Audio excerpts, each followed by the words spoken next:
Welcome to the Bucher and Friends podcast. Here is your host. Let's send it over to Rick Bucher. Rick Bucher. Welcome to another episode of Bucher and Friends, part of the United WeCast Network.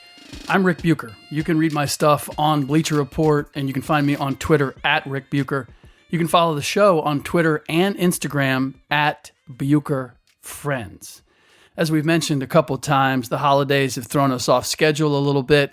Both the pattern of our podcasts and the scheduling have been a little bit off. We expect to get back on rhythm, certainly by the end of this week. And starting next Monday, we will be going Monday through Friday per usual.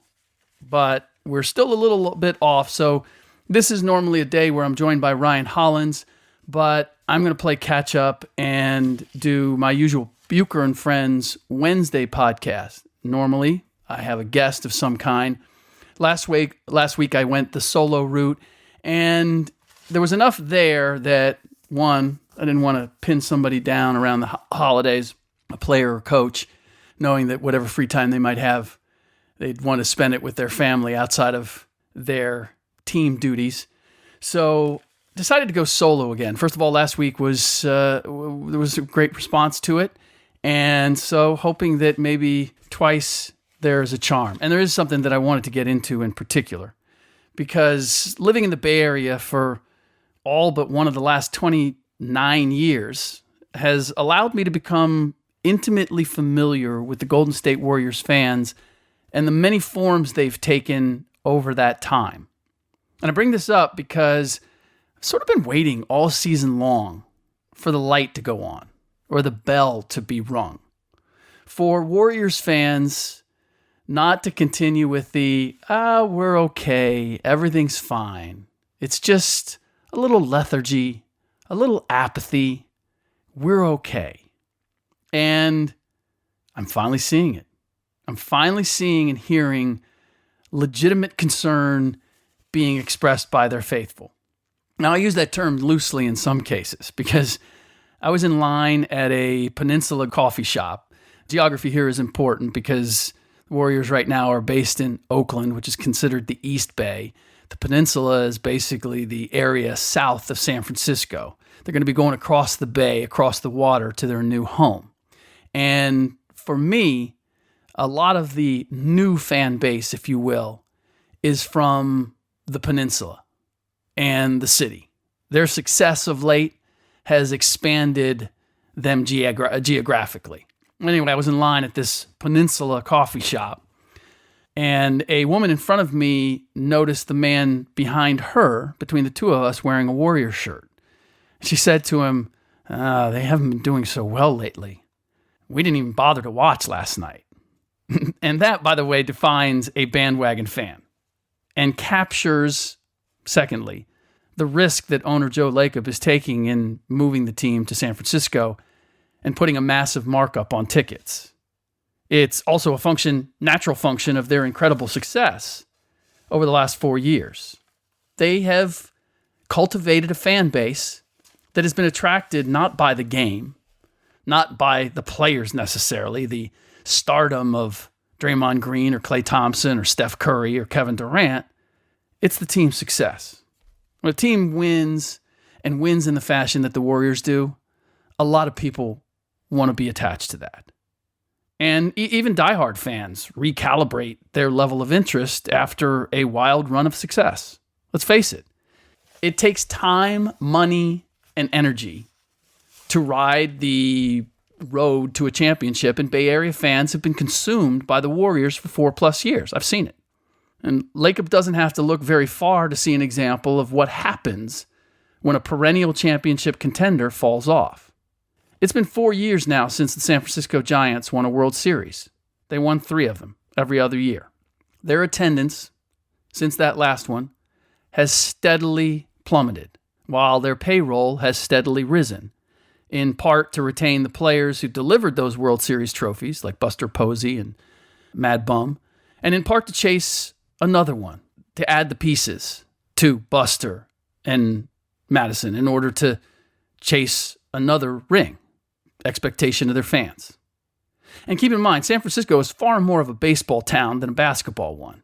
If the Warriors take a dip, I guarantee you they're going to wish they were back in Oakland, where they had a rabid fan base that came because they loved the game and because there was something about Oakland and Berkeley and the East Bay that the NBA culture felt right at home, felt like a piece of the landscape over there.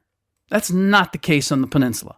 That's not the case in San Francisco, at least not the San Francisco that I see now. Now, maybe there's a different fan base that's waiting to be cultivated in San Francisco. Maybe the culture of the NBA has changed some too. But if the coffee shop lady is any sort of bellwether, and again, I've been interacting with Warriors fans for a couple decades, and that lady, I guarantee you, didn't even know who the Warriors were back in the Monte Ellis or Joe Smith eras. Never mind Vonteego Cummings or Mookie Blaylock, or I could go on. And look, I've seen it with fan bases in LA and Chicago. A fan base swells with fans who like the thrill of rooting for a sure thing or something that is better than everybody else's thing. And the minute the team is not that, for whatever reason, the allure is lost. It's not the team or the game or the players they like, it's the results. Now, there are a few fans I know who are savvy about the game, and this was the tip-off for me because they began asking me questions.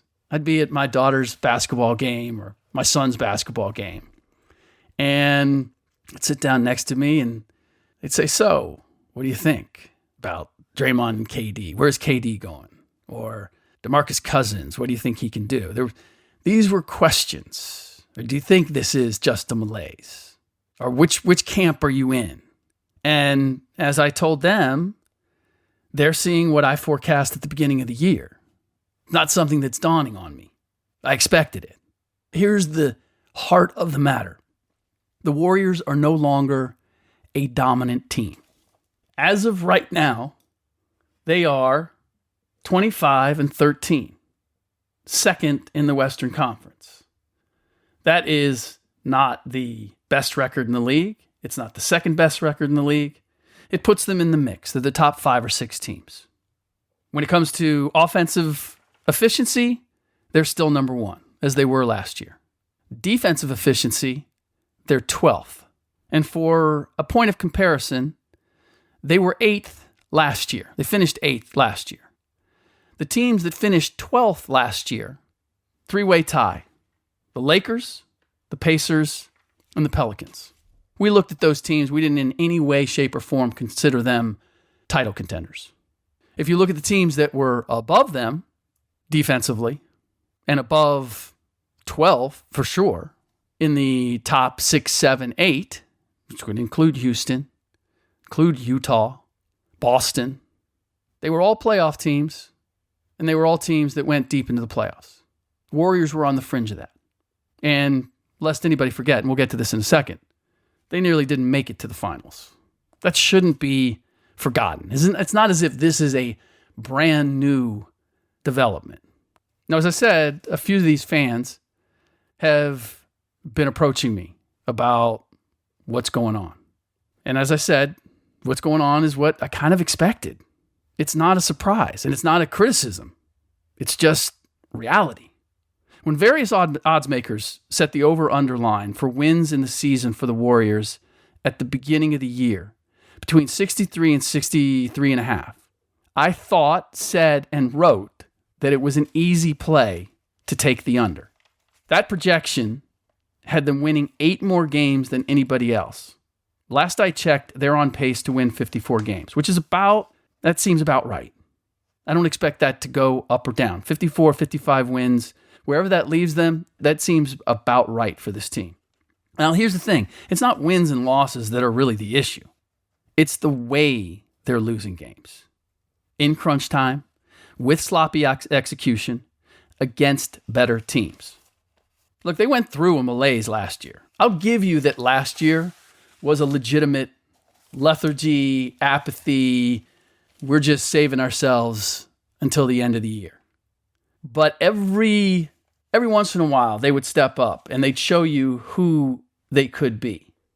The intimidation factor with Oracle was lost last year, by the way, when they went 29-12. But it was mitigated by the fact that they got up to beat the better teams, and they went 5-1 in games decided by 3 points or less. They showed that when they really needed to bring it, even in December or January, they could. They could rise to the challenge. This year, they're 3-4 in games decided by 3 points or less. And they're 9-10 against teams with winning records. Now, Steve Kerr, coach of the Warriors, is in a hell of a spot because he needs to get this team playing with more synchronicity, but he also needs to preserve bodies because the bench help is simply not there, and he's riding the same horses that he's ridden for the last 4 years. The core has not changed, except for Kevin Durant. And it may not seem like a big deal, but not matching Patrick McCaw's offer sheet from the Cavs, it's a big deal. Guys who have made plays to help win a championship, even in a supporting role, are invaluable. And I get it. And the cost against the luxury tax added to the 2-year, $6 million deal that he signed with the Cavs, it basically doubled what it was going to cost the Warriors. I know it's not my money, but the money that Joe Lacob is making with this team, if you're really about winning, if you believe Patrick McCaw can't give you anything more than Alfonso McKinney can give you, and he's just not worth the money, or you think that his holdout was somehow going to affect team chemistry, although I guarantee you it wouldn't in that locker room. These guys understand that it's a business. But if that's your logic, okay. If it's because you don't want to spend the money, then I have nothing for you. Because whatever you think of Alfonso McKinney, you don't know if he can give you what Patrick McCaw did. He's had a few chances to step up in key regular season moments, and he's been hit or miss in those. And the postseason is completely different. Well, I had the same question about Patrick McCaw going into the playoffs and going into the finals. And as we've seen over the last couple of years, the playoffs have been decided as much by who gets what from the bench, from the unexpected, as anything else. When the Cavs pulled their upset, coming back from 3-1, had as much to do with Dante Jones giving them something and Festus Ezeli not being able to give them anything as any other aspect. Those matter. So maybe Alfonso McKinney will be up to the task. But they knew in Patrick McCaw, they'd had a guy who'd answered that bell. If you're giving me a choice between the two, I'm taking McCaw because I know what I've got. I don't when it comes to the biggest stage with McKinney. And no offense to him. It's just he's an unknown. So their defense, as I mentioned, also has slipped significantly.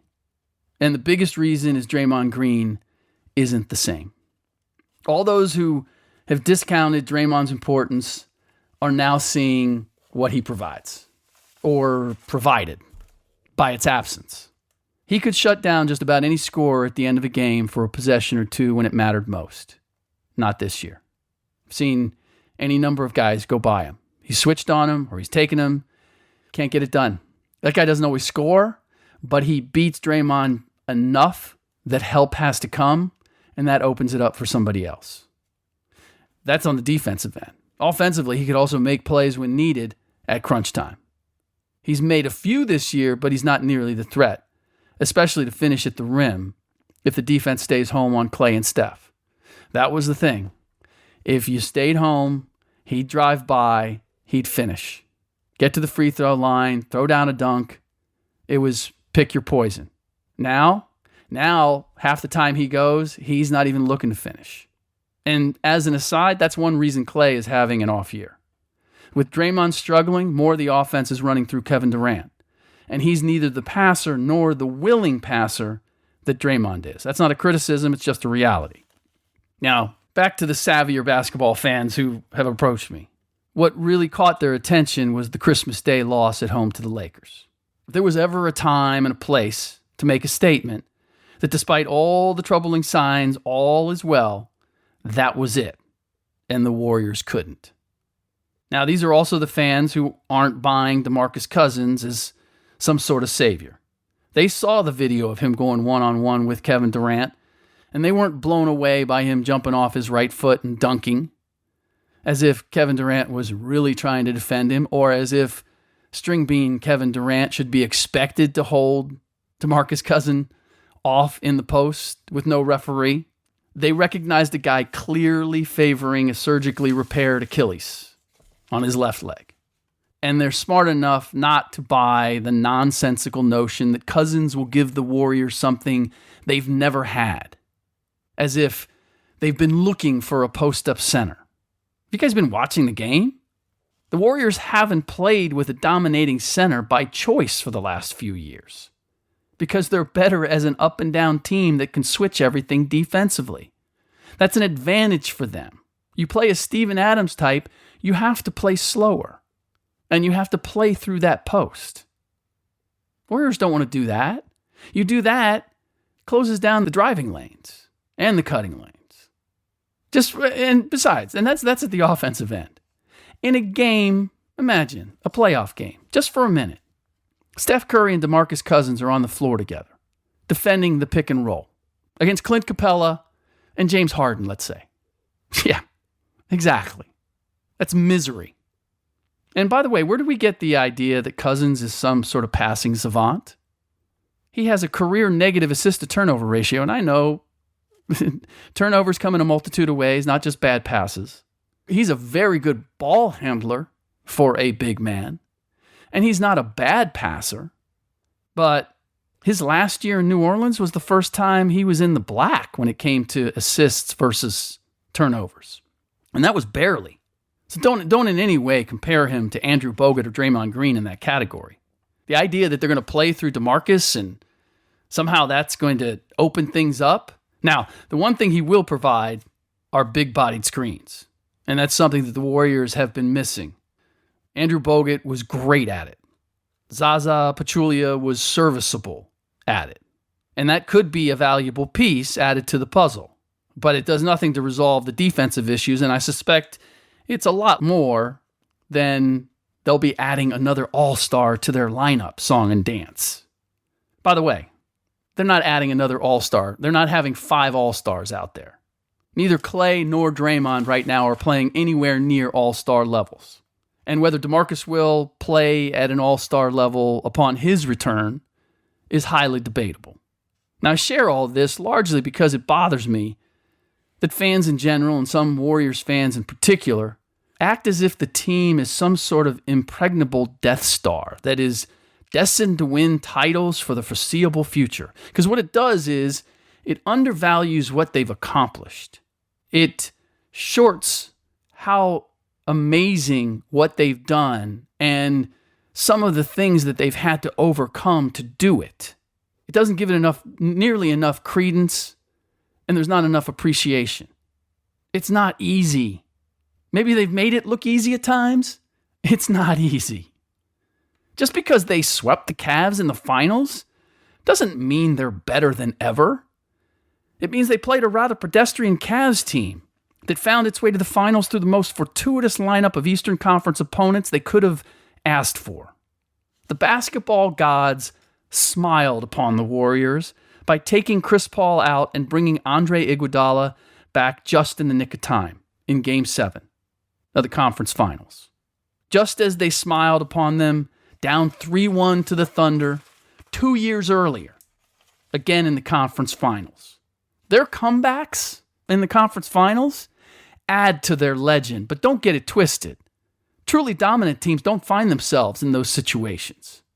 At least not the kind of dominant teams that we've been comparing them to and that deserve to be seen as invincible.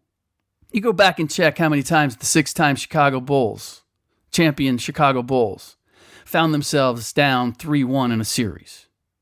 Now, don't get this twisted either. I don't see a team in the Western Conference that I would pick to take them down.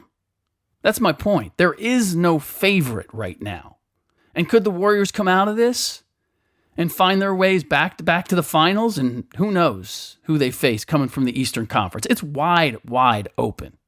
But this idea that it's a fait accompli, that the Warriors are going to get there, all the signs indicate otherwise. If I'm a betting man and it's the Warriors versus the field, There is no question I am taking the field right now. And I'll leave you with this. The Warriors have been vulnerable before, and they've overcome it. But they've never been as vulnerable as they are right now. Now, one other subject I wanted to hit is Kawhi Leonard on the eve of him returning to San Antonio for the first time since being dealt to the Toronto Raptors. And when that trade went down, we still haven't gotten a clear picture of exactly what drove Kawhi out of San Antonio. But the buzz has been, and certainly hasn't been refuted, that Kawhi just was tired of being a San Antonio worker bee, recognized that he was a star on the level of Paul George and Kevin Durant and LeBron James, but he wasn't afforded all of the niceties that those guys got, and that he wanted. He wanted a taste of the good life. He wanted to be treated according to the level of stardom that he had achieved. And I always thought it was a little odd. I wasn't sure whether to believe it or not because it just doesn't seem to be his personality, and he seemed to be so content in San Antonio for a relatively long period of time. But as I watch him play in Toronto, I'm beginning to believe that Kawhi's ready to break out of his shell. He's certainly taking things into his own hands on the court. The dude has become a ball stopper of Carmelo Anthony proportions. That's not an exaggeration. Now, being in his prime, here's the difference. You think of Carmelo Anthony, tail end of New York and Oklahoma City and Houston, and you're thinking, that's not Kawhi. No, Kawhi's in his prime. So it doesn't have quite the same negative impact. But it's why the Toronto Raptors have been able to play and be successful quite easily without him, and why at times, in spite of having him, they've struggled. If you said, on a basis of talent, do you want Kawhi Leonard or do you want Kyle Lowry? You'd take Kawhi Leonard every time. And yet they don't play as well with Kawhi as they do with Kyle. Now, obviously, some of that is familiarity. Some of it's the position. But the ball sticks in Kawhi's hands. And I get the sense that it's not the way that first-year head coach Nick Nurse wants to play. And I'm reminded of something. I talked to Kawhi at one point. I did a piece about, first of all, just Kawhi and how he was fitting in Toronto, and everybody had a lot of nice things to say, and he seemed to be comfortable, and et cetera, et cetera. And I asked about playing in Toronto versus San Antonio, and for Nick Nurse and their offense, a much more open offense than Pop's. He mentioned something about Pop, being a longtime coach, and Nick being his first year and still feeling his way. It was an interesting comment because it made me think, on the face of it, it's that Kawhi had a lot more respect for Greg Popovich. Now, I don't want to read too deeply into that, but it was basically, hey, look, Pop's been around the block. He knows what he knows. He knows what he wants. Nick's still trying to figure it out. But as I watch them play, I feel as if Kawhi's taking advantage of that. There are times I am certain that Nurse has wanted the play to go elsewhere, and Kawhi has ignored him and done his thing. And in watching, a lot of times he's either made the bucket or he's gotten to the line, but I just get the sense it's not the way that Toronto wants to play. Now, this puts them in a tough spot because it raises the question, do you pull the reins on Kawhi and risk killing his interest in staying? Or do you tick off the rest of the team and possibly play less efficient basketball by bowing to the free agent to be? And there haven't been any problems right now. I think they're second in the Eastern Conference. They haven't had any major losing streaks. But at some point, as every team does, they're going to hit a rough patch. And this will come to a head. Someone said like a big fat zit, and they'd have to pop it or pretend they don't see it, one or the other. I have teenagers, so this is a topic that I'm more familiar with or more aware of than maybe usual. And if that's a little too graphic, my apologies. But that's what I'm saying. It's something that is unsightly, what's going on there. And no one's really paying attention because there's a lot of other good things going on. And by the way, I'm talking about the Warriors and the Raptors and Kawhi. Every team has its issues. The Rockets have their issues. The Milwaukee Bucks have their issues. Name a team and they have their issues. It's a matter of whether they get in the way and whether guys can at some point say, I'm not going to allow those issues to get in the way of the better overall good of the team. I will drop my agenda if it is creating interference. And that's what really has to be determined. And that's the Warriors, those agendas, they seem to be a little more visible than we've ever seen them in the past. I don't know if they didn't exist, or I feel as if this is simply because you spend this much time, you have this much success, people just get tired of each other. It's human nature, as I said at the very beginning. Kawhi trying to figure out what he wants and where he wants it. The Toronto Raptors, honestly, I'll tell you right now, from what I've seen from OG and Fred VanVleet, I like their team. And I like their team. I wouldn't sacrifice it at the altar of Kawhi. I think they have enough. Not in terms of necessarily, do they have a better chance of playing for a championship with him? Yes. If he's on board and they can collectively put it together, absolutely. No question. But do I like the nucleus that they have? And would I rather see them, try to add a few pieces? I don't think they need a pure superstar. I think they have a couple guys who can evolve into that. And I think they're one of those rare teams like the Detroit Pistons, or even I put the Golden State Warriors in this category before Kevin Durant came along. Like as big of a star as Steph Curry is, he's a unique kind of star. He doesn't dominate in every aspect of the game. But collectively, they were good enough because all the pieces fit. That's what I feel like the Raptors have. So I wouldn't sacrifice that to fit around Kawhi.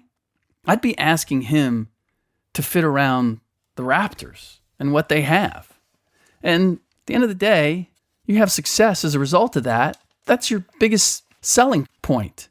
If you have success, but he doesn't like the way he had to play a role in that success, and you win it all, then I don't know that's the kind of guy you want anyway. It's not the kind of guy I would want. Now, look, it's easy for me from the outside saying that. But I've also been around this game for a little while. I've seen championship teams, and I've seen championship teams that have succeeded for a stretch, and I've seen championships come apart.